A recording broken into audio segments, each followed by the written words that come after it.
ইনশাআল্লাহ অনেক গুরুত্বপূর্ণ কথা।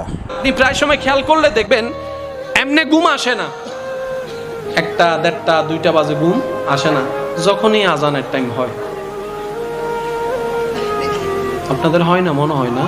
একটু আওয়াজ দেন না কেন? যেভাবে চুপ করে আছেন মনে হয় যেন আমি মঙ্গল গ্রহে ওয়াইজ করতেছি, সবাই এখানে এলিয়েন বসে আছে।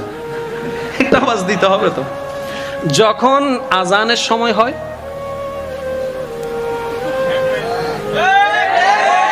এই একটা সিচুয়েশন, আবার আরেক সময় হচ্ছে আপনি নামাজ পড়ার জন্য সম্পূর্ণ প্রস্তুত, আজানও শুনেছেন একদম সম্পূর্ণ প্রস্তুত, তখন মনে আচ্ছা ফজুম দিলে কেন অ্যালার্ম দিলই না, এই অ্যালার্ম দিতে গিয়ে দেখি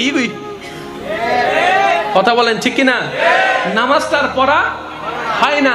এটার মামলা কি শুনেন, শয়তান আপনাকে ডাকছে নিজের দিকে, আপনাকে যেতে হবে রবের দিকে। এই যে মাঝখানের যে যুদ্ধ, এটাকে বলা হয় জিহাদে আকবর। সুবহানাল্লাহ বলেন না?